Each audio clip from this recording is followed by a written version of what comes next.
小轩窗梳妆，是谁家姑娘？轻轻又香于铃铛。愿晚风送霜，愿期尽天光。你是枕边月色微凉。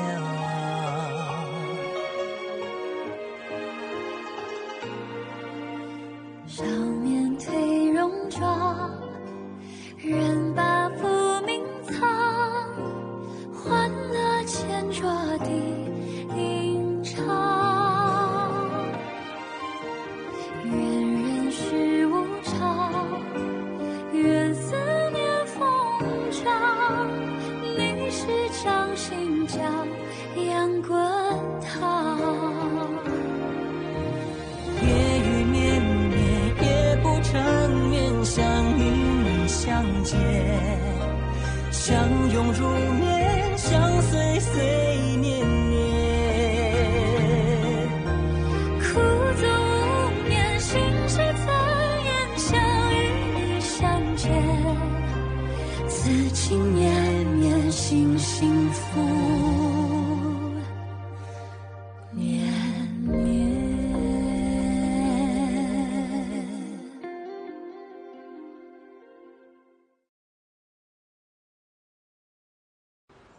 వాడి కోసం నేను వెళ్లే ముందు నువ్వు నాకు నిజం చెప్పు. నీతో వాడు చెడుగా ప్రవర్తించాడా? వాడు నీకు లోదుస్తులు పంపించాడు, అందుకని నేను తప్పు చేశాను అనుకుంటున్నావా? నిజం తెలుసుకోవాలనుకుంటున్నాను. నిన్ను వాడు బలవంతం చేశాడా? ఇంకా ఏమైనా చేశాడా? నా పైన నీకు నమ్మకం ఉంటే ఇంకే సమాధానం అవసరం లేదు.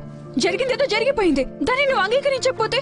ఇలా చెడు, నువ్వు నా చేయి వదిలేసి నీళ్లలో పడిపోయావు. నువ్వు నా భార్య అని ప్రపంచం మొత్తం తెలుసు. ఎక్కడికి పారిపోవాలనుకున్నావు? అయితే నువ్వు వెళ్ళి మా నాన్నగారితో చెప్పేసి నాకు విడాకులు కావాలని.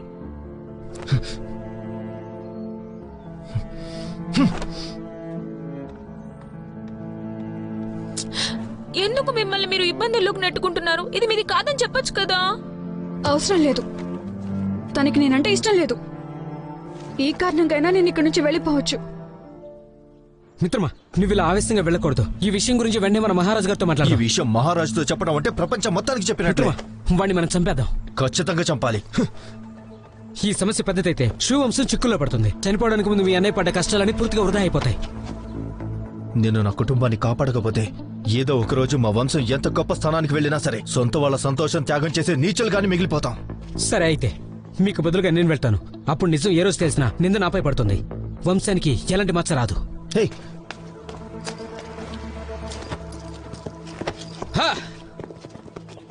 పద.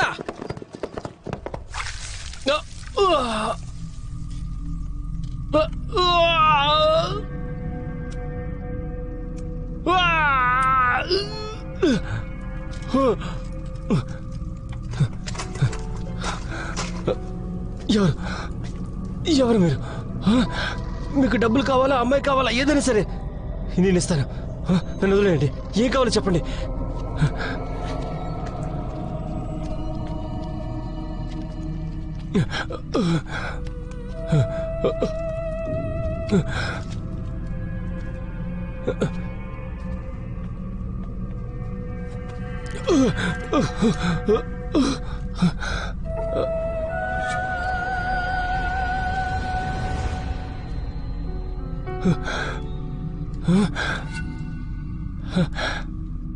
యువరాజా, మీరా?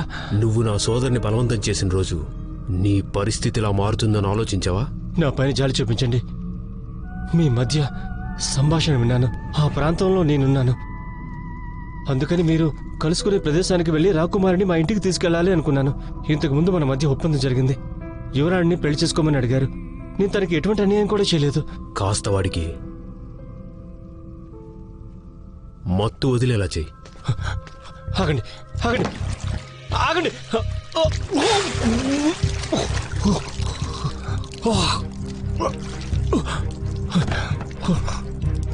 క్షమించండి, నన్ను క్షమించండి. ఈ నిజం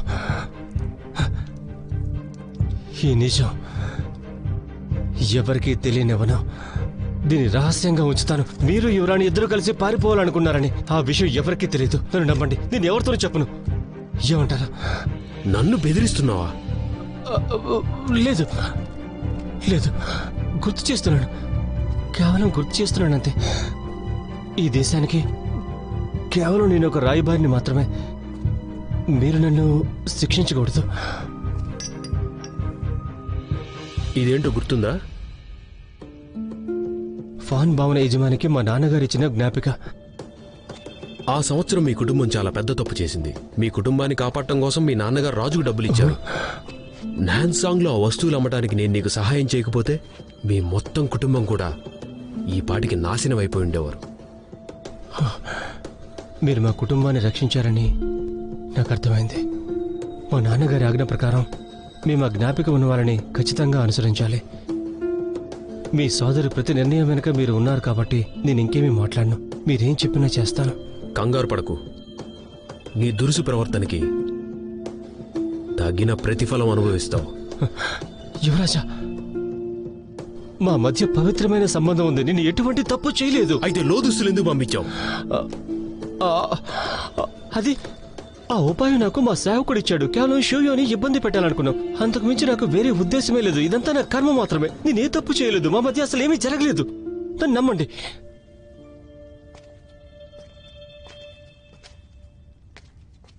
మీ అభిప్రాయం ఏంటి? అతను నిజమే చెప్తున్నాడు అనిపిస్తుంది. ఒకవేళ అతను నిజంగానే ఆ చెడు పనులు చేసినట్లయితే ఇదే మంచి అవకాశం. ఏం చెయ్యాలనుకున్నా చేయొచ్చు. మీ ఉద్దేశం ఏంటి? నాకు తెలిసినంత వరకు షూయుకి యువరాణికి మధ్య చిన్న చిన్న మనస్పర్ధలు మొదలయ్యి ఉండొచ్చు. దాని కారణంగా యువరాణి అలా బయటికి వెళ్ళి ఉండొచ్చు. ఒకసారి మీరే ఆలోచించండి. ఏ భర్త కూడా తన భార్య ఇతరులతో కలిసి పడక సుఖాన్ని పంచుకోవటాన్ని ఏమాత్రం అంగీకరించరు. నువ్వు చెప్పింది నిజం. ఆగండి యువరాజు, నా మాట నమ్మండి. సముద్రానికి దక్షిణాన ఒక దీవి ఉంది. దట్టమైన మంచుతో భయంకర వాతావరణాన్ని కలిగి ఉంటుంది. అక్కడికి వెళ్లి నివసించే సాహసవంతుల కోసం మహారాజు గారు చాలా రోజులుగా ఎదురు చూస్తున్నారు. నీకిది ఒక మంచి అవకాశం. అది ఒక అజ్ఞాత ప్రదేశంలాగా ఉంటుంది. అక్కడికి వెళ్తే నేను బ్రతికున్నా శవంతో సమానమే. నీకు వెళ్లాలని లేదా? సరే, అది అయితే నేను వెళ్లి మళ్ళీ రాజుగారిని కలుస్తాను. మీ కుటుంబం మళ్ళీ 3 సంవత్సరాల వెనక్కి వెళ్తుంది. యువరాజా, యువరాజా ఆగండి. నేను వెళ్తాను. ఈరోజు రాత్రికి నేను అదృశ్యం అయిపోతాను. నిజంగా. అతను నిజంగా చాలా విశ్వాసపాత్రుడిలా ఉన్నాడు. ఇలాంటి నమ్మకస్తుడు ఉండడం నిజంగా మనం చేసుకున్న అదృష్టం.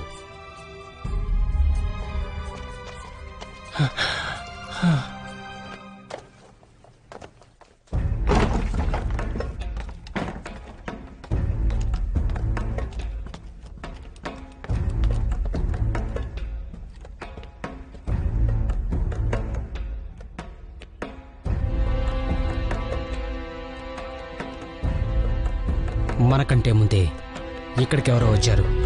సాధారణ మనుషులు ఇక్కడికి రాలేరు. మహారాజు గారు వచ్చారంటారా? లేదు, షున్ వచ్చాడు. షన్? ఎవరు?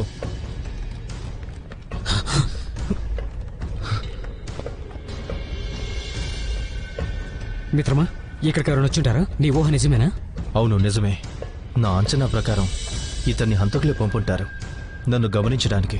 అయితే మన వాళ్ళని రక్షణ కోసం రమ్మని చెప్తాం. వద్దు, ఏం చేస్తారో వేచి చూద్దాం. దీనికన్నా ముందు నేను చేయాల్సిన ముఖ్యమైన పని ఒకటి ఉంది. వెళ్తాం పద. సరే. జన్మ నక్షత్ర రాయి భూమిపైన అత్యంత విలువైన వస్తువుల్లో ఒకటి. దానివల్ల పోయిన ప్రాణం కూడా తిరిగి వస్తుంది. ఒకవేళ దాని సహాయంతో ఎవరైనా విధిని మార్చినట్లయితే అది మిలమిలా మెరుస్తూ ఉంటుంది. దానికి ఎలాంటి రంగు ఉండదు. మామూలు మనుషులు దాన్ని చూడలేరు. అది గాలిలో కలిసిపోతుంది. ఆ కాంతి కారణంగా మనుషులకి వింత దృశ్యాలు కనబడతాయి. ఎదుటివారు జంతువులుగా మారి కనిపిస్తారు. దాన్ని మనం అదుపు చేయాలంటే ముందు మనం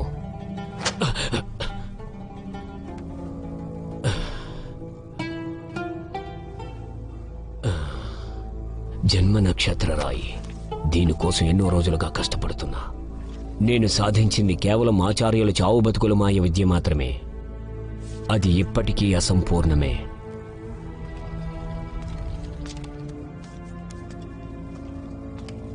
ప్రభు, షుయు రాకుమార్ని మార్క్యూస్ ఎత్తుకుని వెళ్ళాడు. అక్కడికి షుయు వచ్చి తనని కాపాడాడు. మనం ఏదైనా చర్య తీసుకుందామా? ఇది చాలా పెద్ద విషయం. క్షుయీ భవనం వద్ద కాపలా ఎక్కువగా ఉంటుంది. మనం వేచి చూద్దాం. అలాగే. మిగతా సగం పుస్తకం ఏమైంది? మన పరిశోధన ప్రకారం మిగతా సగం పుస్తకానికి యజమాని లియో అనే పేరు గల ఒక ముసలాయన.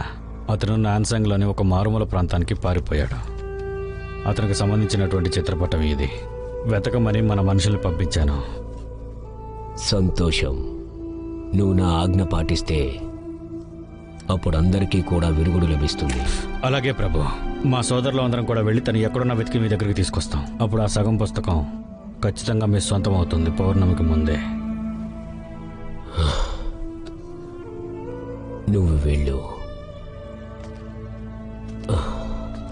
పౌర్ణమి రోజు.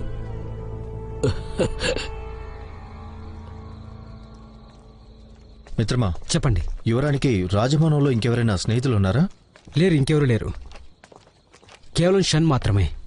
మరి తన సేవకులు? టాటో కాకుండా మామీ అనే ఒక ఆవిడుంది.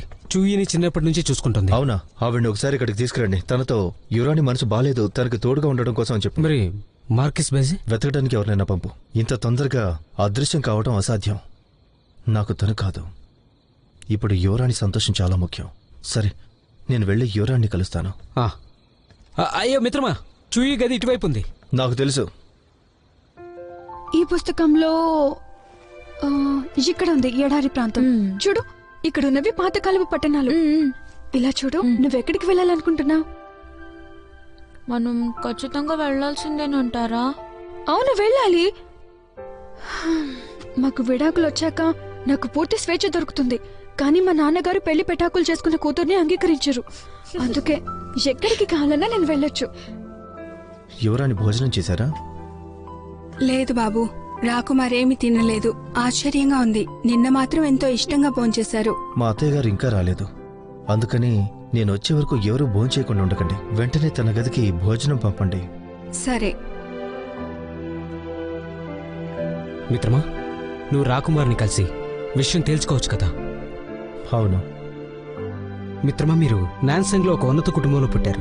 కానీ మీ గౌరవానికి భంగం కలిగించే ఇలాంటి వస్త్రాలు ఎందుకు ధరించారు? అప్పట్లో ఉన్నత కుటుంబం వాళ్ళు ఇలాంటి బట్టలే ధరించేవాళ్ళు. నాకు మార్కిస్ లాగా వస్త్రాలు ధరించడం ఇష్టం లేదు. ఒక విధంగా దాన్ని బాధించవచ్చు. మిత్రమా, నువ్వు నిజంగా చాలా మంచివాడివి. ఈ విషయం నేను ఆలోచించలేదు.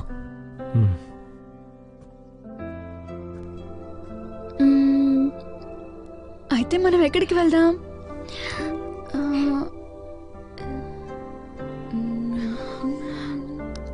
కానీ నాకిప్పుడు ఎందుకో ఎక్కడికి వెళ్ళాలని లేదు.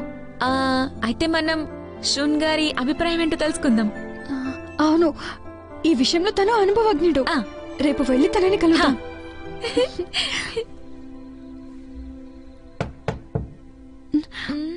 ఎవరు? నేనే. సరే సరే.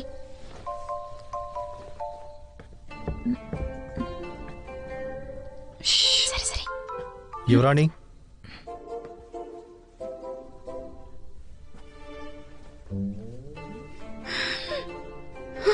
ఇలా చూడు.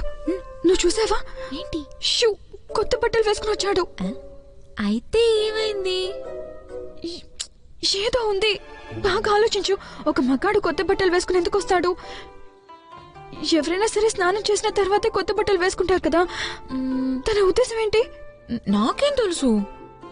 నాకు కూడా తెలియడం లేదు. యువరాణి, ముందు మీరు వెళ్ళి తలుపులు తీయండి. తీయండి.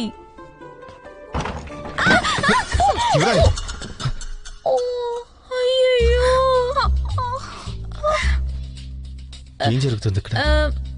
ముక్కు తలుపు పడుకుంది. యువరాణి, నీకు నీకు ఏం తెలియడం లేదు? లేదు, అలాంటిదే లేదు. యువరాణి, రాకుమారి, మీరు బానే ఉన్నారా? ముందు నువ్వు బయటకు వెళ్ళు. ఇక్కడే ఉండు. యువరాణితో ఒక విషయం చెప్పాలి. దయచేసి బయటకు వెళ్ళు. లేదు లేదు లేదు, నువ్వు ఇక్కడే ఉండు. అనుకోకండి, మళ్ళీ కలుస్తాను.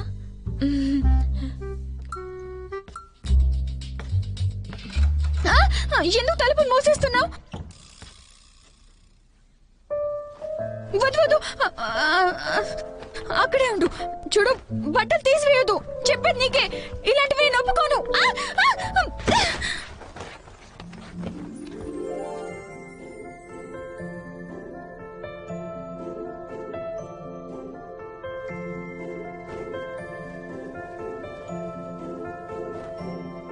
చాలా చలిగా ఉంది. ఇప్పుడు వెచ్చగా ఉంటావు. అలాగే నీకొక విషయం చెప్పాలి. ప్రతి మగాడు కూడా ఆడవాళ్ళని వేధించడు.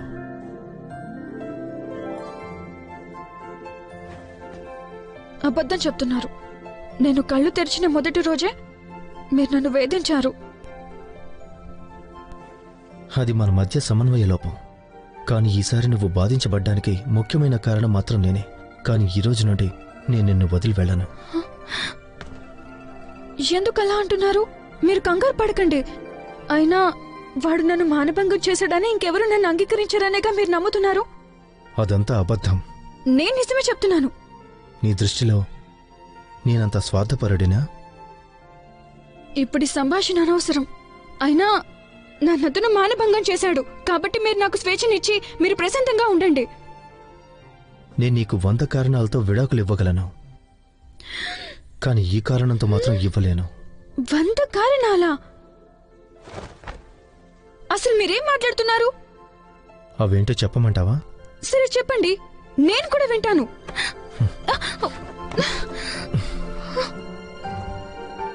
ఏం చేస్తున్నారు? నన్ను ఇలా పట్టుకోవడం కంటే నా లోపాలేంటో చెప్తే సంతోషిస్తాను.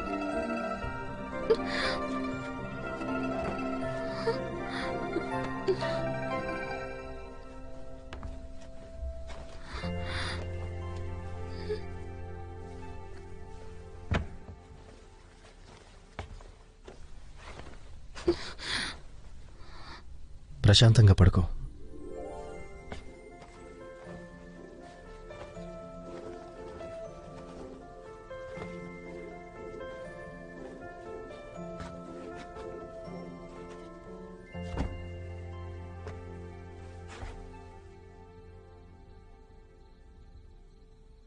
మగవాళ్ళంటే మానసికంగా భయపడుతున్నానని అనుకుంటున్నారా?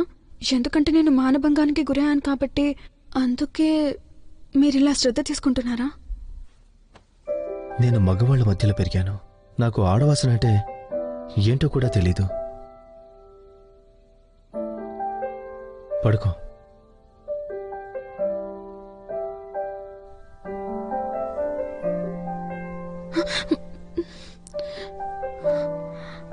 ఎందుకు నా వైపు చూస్తున్నా? లేదు లేదు, నేను చూడలేదు. చూస్తుంటే తను చాలా మంచివాడిలా ఉన్నాడు. ఇలాంటి సందర్భాల్లో భర్తలందరూ భార్యలపైన కోపడతారు, కానీ తను మాత్రం నాకు విడాకులు ఇవ్వాలని అనుకోవట్లేదు. పైగా నన్ను ఇంకా బాగా చూసుకుంటున్నాడు.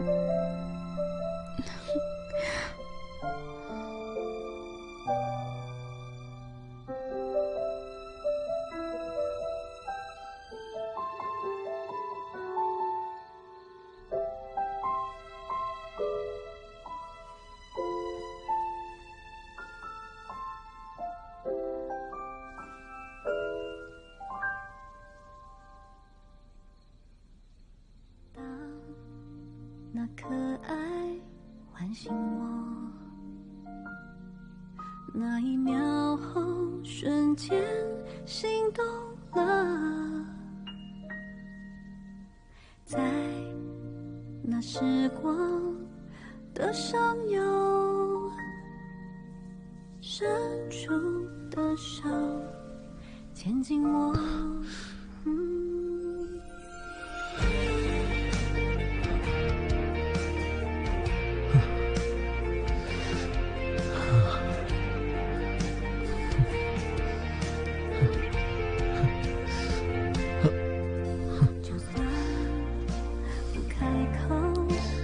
足够，期待夜空流星落我手，在那时光的上游，是你的手牵紧我。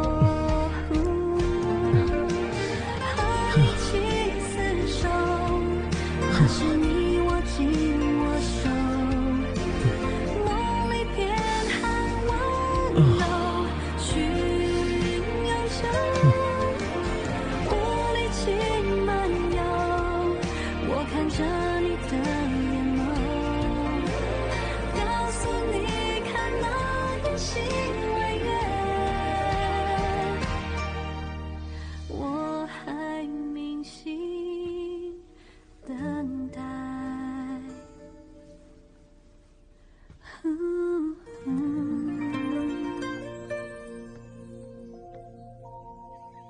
చాలా సమయం అవుతోంది, అయినా తనింకా రాలేదు. నన్నొక ధూళి కణంలాగా తీసి పారేస్తున్నట్టుంది. రాజమాత, మీకు భోజనం తీసుకుని రమ్మంటారా? ఇప్పుడు నాకు ఆకలిగా లేదు. 15 రోజులుగా శాకాహారం మాత్రమే తీసుకుంటున్నాను. దేవుడు నన్ను చల్లగా చూశాడు. నా ప్రార్థన భగవంతుడు బాగా ఆలకించాడు. షూయి రాకుమారి నన్ను తీసుకువెళ్ళటానికి ఇంకా రాలేదు. అందుకే ఇప్పుడు నేనే వెళ్తానక్కడికి.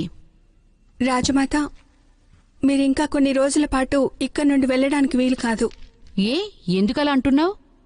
ఇక్కడికి వచ్చే దారులన్నీ నాశనమయ్యాయని ఇంతకుముందు చెప్పారు. అందువల్ల ఈ పరిస్థితుల్లో బండ్లు వెళ్ళలేవు.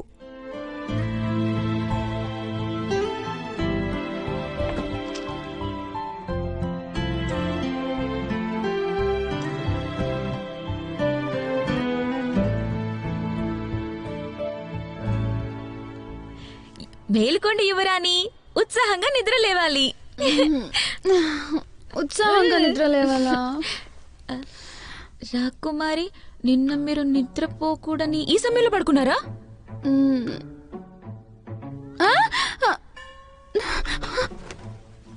తప్పు సమయంలో పడుకున్నానా? అవును, అయిపోయాను. దేవుడా, ఇప్పుడెలా? నిన్న మీకు ఎలాంటి కళలు వచ్చాయి? ఏ కళ రాలేదు. నిజంగానా? నాకే కళ రాలేదు. నాకు సంతోషంగా ఉంది. జీవితంలో మొదటిసారి నాకు ఎలాంటి కళలు రాకుండా నిద్రపోయాను. కానీ అది ఎలా సాధ్యమవుతుంది? అది ఎప్పుడు అలా జరగదు కదా. నాతో షూయో ఉన్నాడు, అంతకుమించి ఎలాంటి ప్రత్యేకత లేదు. దానికి కారణం అతనే అంటావా?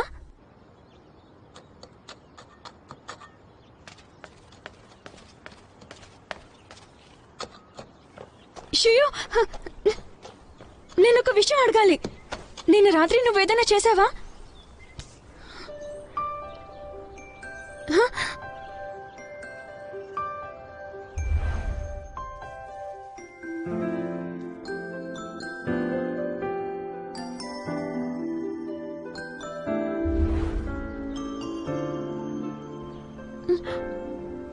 ఎందుకు అంతలా ఆలోచిస్తున్నారు? నిన్న మీరు నన్ను ఏమైనా చేశారా అని అడుగుతున్నాను. ఆలోచించుకుని చెప్పండి. యువరాణి, మీ కారణంగా నేను పువ్వులు పెంచుతున్నాను. అయ్యో, పువ్వులు గడ్డి ఎప్పుడైనా పెంచుకోవచ్చు. ముందు నా ప్రశ్నకి సమాధానం చెప్పండి. నిన్న రాత్రి మీరు నన్ను ఏమైనా చేశారా? అది వదిలే. ఇది ఏ జాతి పుష్పమో చెప్పు. దీన్ని లిరైన్ పుష్పం అంటారు. సంవత్సరంలో ఒక్కసారి పూస్తుంది. ఇది వికసించినప్పుడు ఆకులు రాలిపోతాయి. ఆకులు పువ్వులు ఎప్పుడు కలవవు. ఇంతకుముందు నేను ఎప్పుడు ఈ సమయాన్ని కోల్పోయేవాణ్ణి. కానీ ఈ సంవత్సరం నేను యుద్ధానికి వెళ్లాల్సిన అవసరం రాలేదు. చివరిగా పువ్వులను నేను చూడగలుగుతున్నాను. ఓ, విచిత్రంగా ఉందే. ఈ సంవత్సరం నీతో పాటు నేను కూడా పువ్వులని చూడొచ్చా?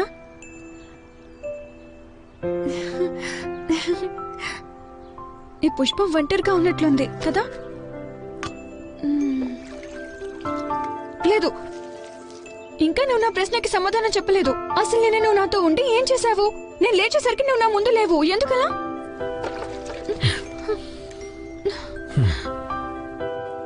ఇప్పటికే ఆలస్యమైంది. నేను చేయాల్సిన పనులు చాలా ఉన్నాయి. నువ్వు ఒక సోమరివి. నువ్వు బయలుదేరితే నా పనులు చేసుకుంటాను. ఒక్క నిమిషం. నువ్వెందుకు నవ్వుతున్నావు? అదేం లేదు. నా ప్రశ్నకి సమాధానం చెప్పలేదు. అయ్యో,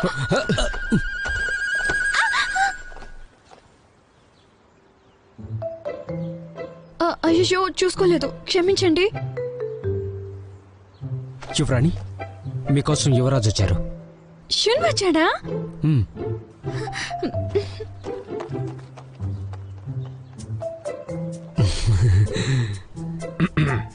ఇంతకీ నేను చెప్పిన పని పూర్తి చేసావా? మార్కిస్ తన మనుషులతో పాటు నిన్న రాత్రి బేసిక్ వెళ్ళాడు, అందుకే కనిపెట్టలేకపోయాం. నాకెందుకు అనుమానంగా ఉంది, ఇతను మళ్ళీ మళ్ళీ ఎందుకు యువరాణి కోసం వస్తున్నాడు? సరైన సమయంలో వచ్చావు కదా. తీసుకో. ఎలా ఉంది? నువ్వు తీసుకొచ్చిన మధుపానీయం చాలా బాగుంది. అవునా? నీకు ఇది నచ్చితే రోజు నీ కోసం పంపిస్తూ ఉంటాను. చూడు, ఇది నీకు నిద్రపోవడానికి సహాయం చేస్తుంది. పగటిపూట నీకు ప్రశాంతంగా నిద్రపట్టేలా చేస్తుంది. నేను నీకు ఒక శుభవార్త చెప్పనా? నేను ఇక పగలు పూట పడుకోవాల్సిన అవసరం లేదు. రాత్రి పగలు నేను తలకిందులుగా గడపాల్సిన అవసరం లేదు. నిజమా? అయితే నీకు భవిష్యత్తు గురించి కలలు రావటం లేదా? షోయో నా పక్కనుంటే చాలు, ఇక పైన నేను కల కనాల్సిన అవసరం లేదు. అదెలా సాధ్యం? కేవలం కాకతాళీయం కావచ్చు. అతనిలో ఏదో ఒక ప్రత్యేకత ఉంది అంటావా? నీ ఉద్దేశం ఏంటి? నీకు ఒక విషయం చెప్పాలి.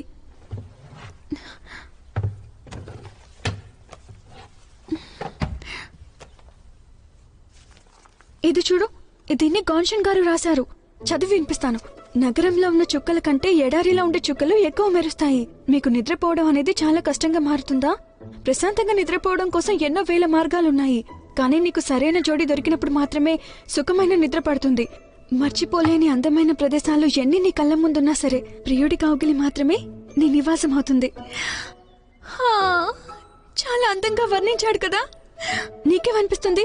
నాకు సరి జోడి తనే అంటావా? సోదరి, బయట దారి పక్కన దొరికే ఇలాంటి పిచ్చి పుస్తకాలు మనల్ని మోసం చేస్తాయి. గడిచిన 10 ఏళ్లలో నాకు ఇలాంటి సంఘటన ఎప్పుడు జరగనే లేదు. నువ్వు పారిపోవాలనుకోవడం లేదు కదా? ఎందుకు అలా అనుకుంటున్నావు? నేను కేవలం అందరిలా బ్రతికే అవకాశం కోల్పోతున్నాను కదా. పైగా షోయో ఇంతకు ముందు నా ప్రాణాలు కాపాడాడు. అందుకని అతడు మరీ చెడ్డవాడు కాదనిపిస్తుంది. నీ కలలు రాకపోవడానికి కారణం కేవలం తనే అని ఎలా చెప్తావు? నీ మాటల్లో ఒకటి అర్థమవుతుంది. అయితే నేను మళ్ళీ అతన్ని నా గదిలోకి తీసుకెళ్లి పరీక్షిస్తాను. నా ఉద్దేశం ఈ రోజు రాత్రి భోజనం కలిసి చేస్తామని. చాలా రుచిగా ఉంది. అయితే ఇంకాస్త తిను. యువరాణి చెప్పింది నిజమే అయితే గనుక షూయి వల్ల మీకు మేలు జరుగుతుంది. అలా జరగడం మంచిదే కదా. మీరు ఇంకా అయోమయంలో ఉన్నారా? నా సోదరి సహాయం చేయాలని 100 రకాలుగా ఆలోచిస్తున్నా, కానీ అతనిలా చేయలేకపోతున్నా. ఎందుకో తెలీదు. ఏంటి మీరనేది? లోతుస్తులా? అవును. ఎవరది?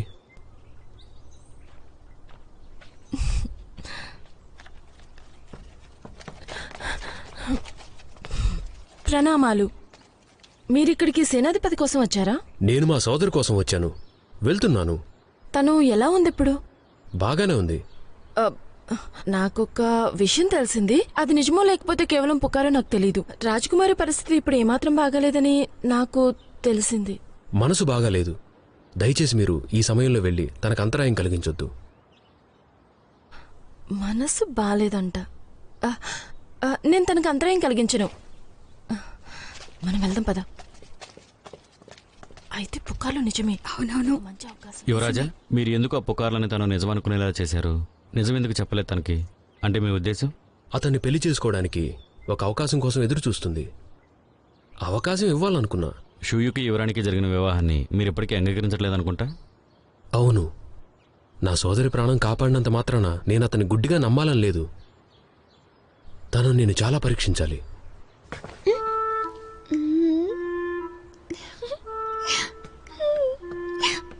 లోపల షుగర్ ఉన్నారా?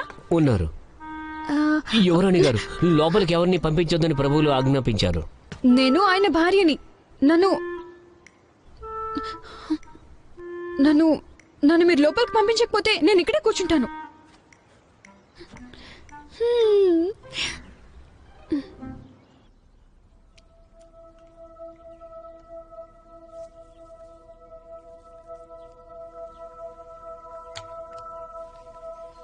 మా అన్నయ్య చనిపోవడానికి ముందు ఈ సౌందర్యోత్పత్తి తీసుకున్నది ఎవరో తెలిసిందా? లేదు. కేవలం ఉన్నత కుటుంబం ఆడవాళ్ళు మాత్రమే వాటిని పొందగలరు. రాజమాత కూడా అదే చూస్తున్నారు. రాజమాత గారి అంచనా ప్రకారం ప్యాంగ్జియాంగ్ ప్రాంతంలో అమ్మే వస్తువులు ఒక రసీదుతో పాటు వస్తుంటాయి. వాటిపై వినియోగదారుల పేరు ఉంటుంది. మరి ఆ రసీదు దొరికిందా? వాటికి సంబంధించిన వివరాలన్నీ కూడా యజమాని వద్దే ఉన్నాయి. బయట వాళ్ళకి అవి తెలియవు. ఏంటి యజమాని వద్ద ఉన్నాయా? అయితే నాతో పాటు ఆ ప్రదేశానికి వస్తావా? తప్పకుండా మిత్రమా.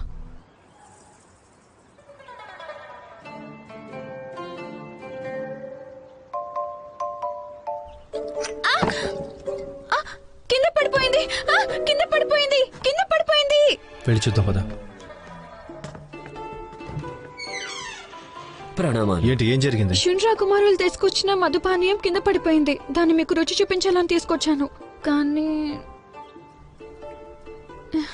నేను ఎలాంటి తప్పు చేయలేదు ప్రభు. లేదు లేదు లేదు, ఇంట్లో నీ తప్పేం లేదు. ఇదంతా నా దురదృష్టం. చిన్నతనం నుండి నా ఆరోగ్యం సరిగ్గా ఉండేది కాదు. ఎక్కువసేపు నిలబడితే నా కళ్ళు తిరిగిపోతాయి. ఇప్పుడు మీరు నన్ను లోపలికి రావడానికి అనుమతిస్తే నేను చాలా సంతోషిస్తాను. ధన్యవాదాలు.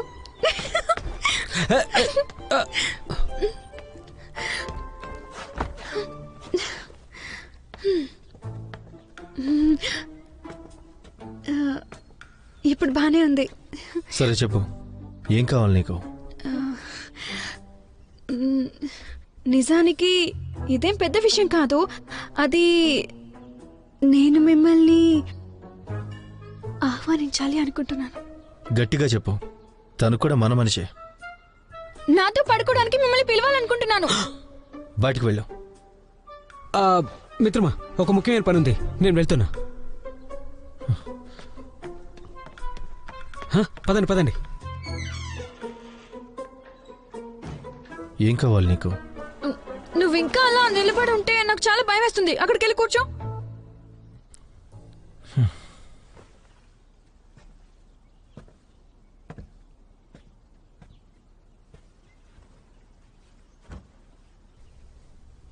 చెప్పు. అది నాకొక కొత్త విషయం తెలిసింది, అందుకే అడుగుతున్నాను. ఏంటది? అంటే దానివల్ల మీ స్వభావం ఏంటో నాకు పూర్తిగా అర్థమైంది. నీ స్వభావం ఏంటో అర్థమవుతుందా? నిన్న రాత్రి నేను... ఏంటి? నువ్వేదో బాధలో ఉన్నావనుకున్నాను. నీకు సరిగ్గా నిద్ర పట్టలేదనిపించింది. అంటే నువ్వు నిన్న రాత్రి నన్నేదైనా చేసావా? నిజం చెప్పు.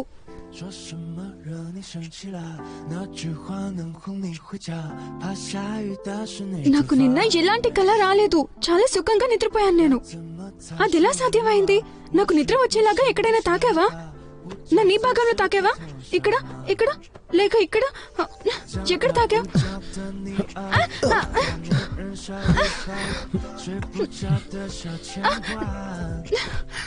దయచేసి నాకు నేర్పించు. నాకు నిజం చెప్పు. చెప్పు.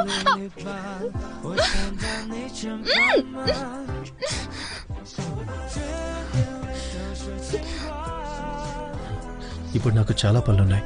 నువ్వు వెళ్ళొచ్చు. ఇలాంటి సోది మాటలు ఎప్పుడైనా చెప్పుకోవచ్చు.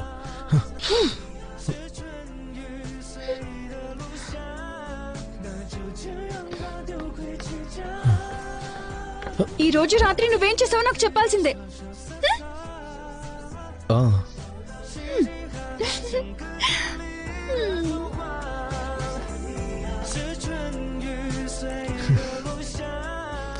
ఎలా చెప్పాలి?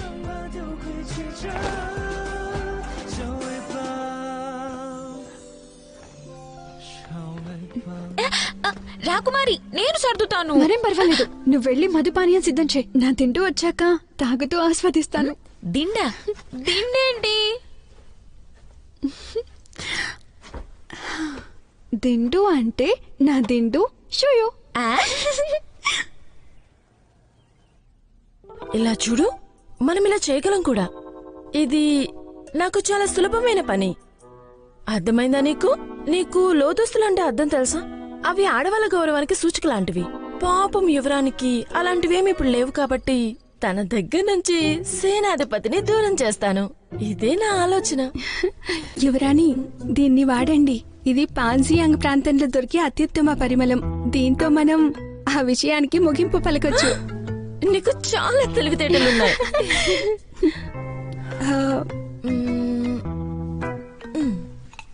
కానీ యువరాణి, సైన్యాధిపతిని ఇక్కడికి రప్పించడం ఎలా? మీ నాన్నగారికి ఆయనకి మధ్య సంబంధాలు అంత బాగా లేవు కదా? నాకొక మంచి ఆలోచన వచ్చింది. అది నీకు వెంటనే చెప్తాను రా. నువ్వు వెంటనే వెళ్ళి.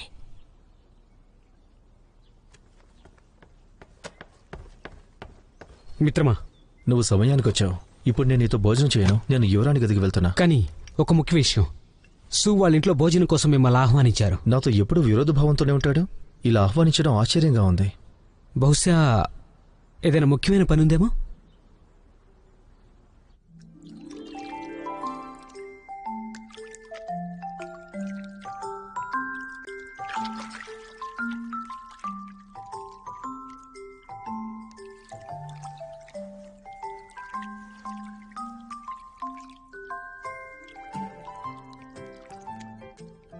నా చేతులు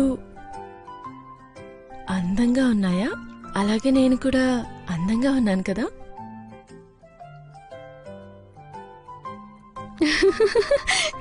నవ్వడం ఆపు. ఇలా వచ్చి నా చేతులు ఎలా ఉన్నాయో చెప్పు. యువరాణి, మీరు నిజంగా చాలా అందంగా ఉంటారు. నాకు తెలుసు, మా అత్తయ్య గారు ఎంతో అందంగా ఉండే ఒక మహారాణి. నేను తన అందానికి తీటుగా ఉండాలి కదా. నా కుటుంబ గౌరవం తగ్గించకూడదు కదా. నువ్వు వెళ్ళి తను వచ్చాడో లేదో చూడు. వెళ్ళు.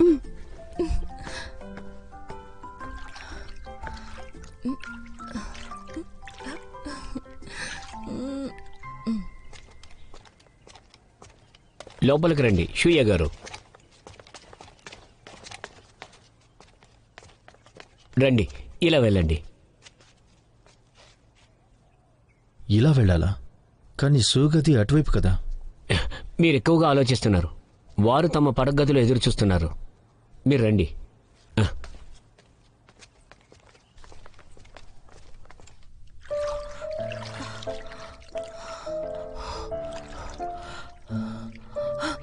ఈ ప్రపంచంలో ఏది కష్టం కాదు. మనసు పెడితే ఏదైనా సాధ్యమే. ఈరోజు ఎలాగే నేను ఈ హృదయాన్ని తాకుతాను. మీకోసం ఆయన చాలాసేపటి నుండి ఎదురు చూస్తున్నారు. లోపలికి వెళ్ళండి. వెళ్ళండి.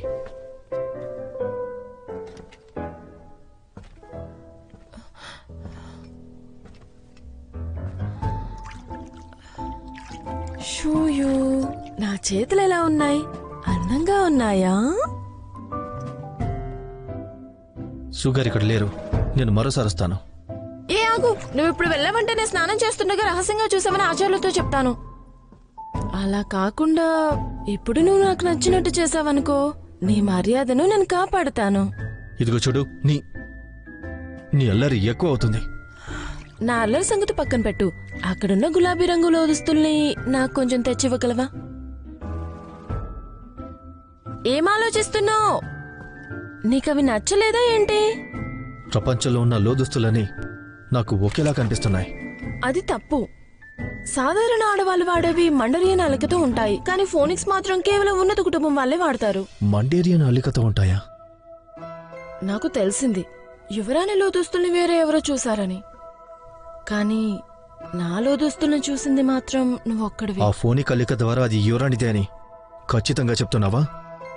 అంటే అది యువరాణిది కాదా?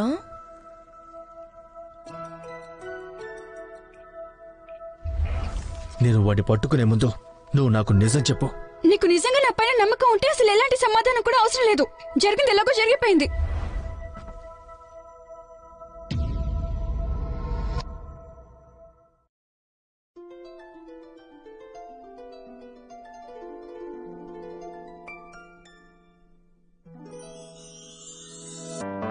说什么惹你生气了？那句话能哄你回家？怕下雨打湿你头发。要怎么才是温柔啊？我睡不醒的小尾巴，捂着嘴舌在头上吗？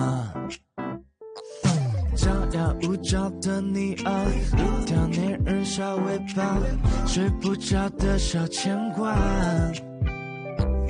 晚霞爬过树枝桠，盛夏穿过绿篱笆，我想在你肩膀吗？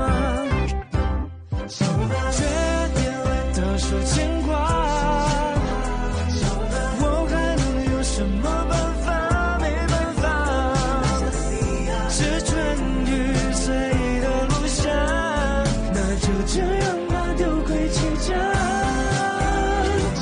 听他对他说说洒洒，嘻嘻哈哈像个甜蜜的童话。是春雨随的落下，那就这样吧，丢盔弃甲，小尾巴。